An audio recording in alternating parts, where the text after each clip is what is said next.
ए चिंटू, अब तो मुझे भी धन कमा कर दे।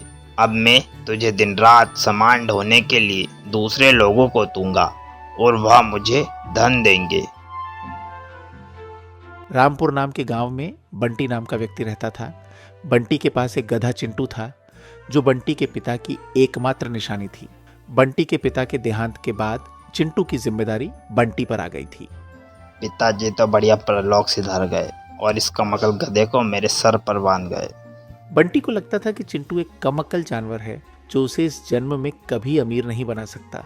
उसका यह जीवन बस चिंटू की सेवा चाकरी में बीत जाएगा और एक दिन वहां भी अपने पिता की तरह परमात्मा के पास चला जाएगा।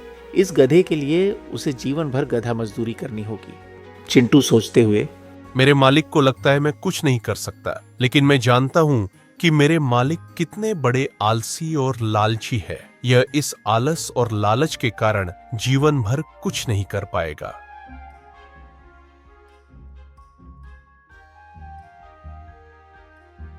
बंटी स्वभाव से बड़ा आलसी व्यक्ति था, जिसे सब कुछ अपने जीवन में बस बैठे बैठे चाहिए था। उसे अपने जीवन में कुछ परिश्रम नहीं करना था, बस फल चाहिए था।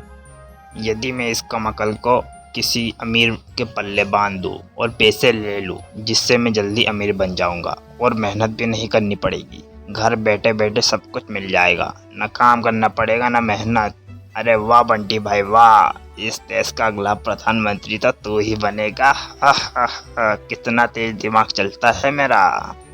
चिंटू सोचते हुए, यह मूर्ख कितना बड़ा मूर्ख है, खुद ही खुद की तारीफ कर रहा है। यह मूर्ख इतना भी नहीं जानता कि सिर्फ मेहनत से ही धन कमाया जा सकता है। ऐसे लोग जो खुली आंखों से सपने देखते हैं, उनका कुछ नहीं होगा।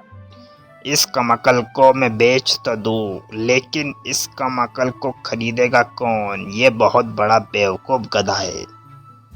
तब बंटी पूरे गांव में लोगों से घूम घूम कर पूछने लगा कि क्या कोई इस कमक्कल गधे को उससे खरीदेगा।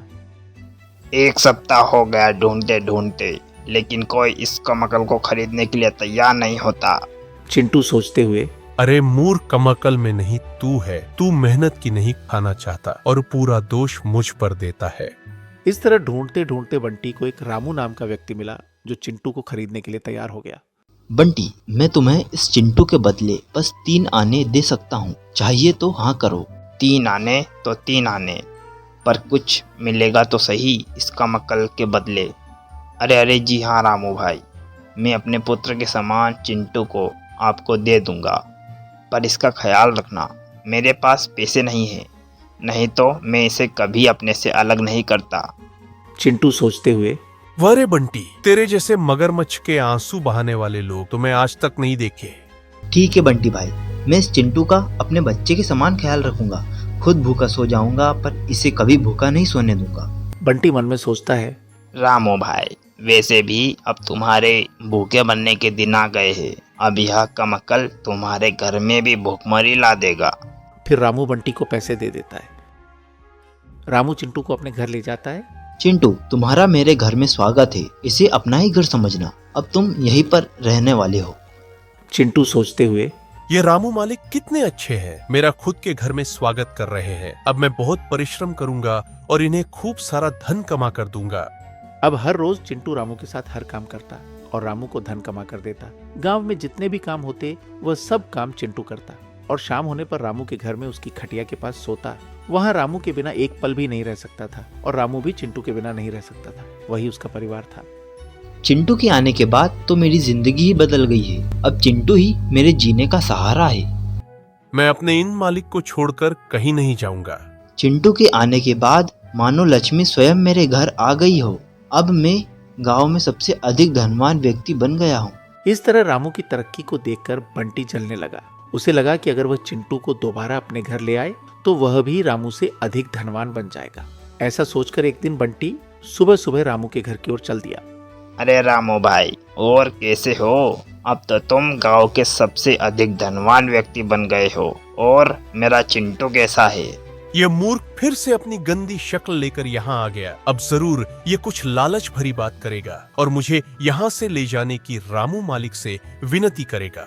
अरे रामू भाई, जब से मैंने तुम्हें चिंटू को बेचा है, तब से मेरे पिताजी मेरे सपने में रोज आते हैं और मुझसे कहते हैं तूने मेरे जिगर के टुकड़े को बेचकर बहुत बुरा किया। तूने ऐसा करके मेरी आत्मा को बहुत दुख दिया है। ठीक है भाई, तुम ऐसा कह रहे हो तो चिंटू को ले जाओ, मैं तुम्हें इसे दे दूंगा, लेकिन तुम्हें इसका अच्छे से ध्यान रखना होगा। हाँ भाई, चिंटू के साथ मैं बचपन से ही हूँ। मैं उसी के साथ खेलकर बड़ा हुआ हूँ। तुम उसकी चिंता मत करो, बस तुम उसे मुझे दे दो। रामू ने अपने दिल पर पत्थर रखकर उसे बंटी को सौंप दिया। बंटी चिंटू को दोबारा अपने घर ले आया। आज बंटी बहुत खुश था। उसे लगा चिंटू उसे बैठे बिठाए बहुत सारा धन कमा कर देगा। ए चिंटू, अब तो मुझे भी धन कमा कर दे। अब मैं तुझे दिन रात सामान ढोने के लिए दूसरे लोगों को दूंगा और वह मुझे धन देंगे। अब मैं भी रामू की तरह धनवान हो जाऊंगा। मैं सब जानता था, तू बस धन के लालच में मुझे लेने आया था। तूने सब कुछ झूठ कहा था। बंटी चिंटू से दिन रात गधा मजदूरी कराता, न उसे खाने पीने को देता, और जो थोड़ा उसे बंटी खाने को देता चिंटू उसे भी नहीं खाता। इस तरह कई दिन बीत गए। अंत में चिंटू ने अपने प्राण रामू की याद में त्याग दिए, परंतु बंटी को कुछ फर्क नहीं पड़ा। अरे चिंटू, कम से कम मुझे इतना धन तो कमा कर दे देता कि मैं एक आलीशान घर बना सकूं, उसके बाद ही मर जाता। बंटी का मन अभी भी लालच से भरा हुआ था। चिंटू के मर जाने पर बंटी को कुछ भी फर्क नहीं पड़ा। वह सिर्फ धन का भूखा था। बेचारा चिंटू रामू की याद में अपना दम तोड़ देता है, पर बंटी को चिंटू से फिर भी धन चाहिए था। चिंटू की मृत्यु का समाचार सुनकर रामू बंटी के घर आता है। अरे बंटी, तूने सिर्फ धन के लालच में इस निर्दोष जीव की हत्या कर दी। रामू, तुम यहाँ सब क्या कह रहे हो? मैंने चिंटू को नहीं मारा है, वह तो खुद ही मर गया है। वह खुद नहीं मरा, बल्कि तुमने अपने इस लालच के कारण उसे मार दिया। यदि तुम्हें इतना धन चाहिए था तो तुम मुझसे मांग लेते, मैं दे देता। कम से कम इस चिंटू को तो छोड़ देते।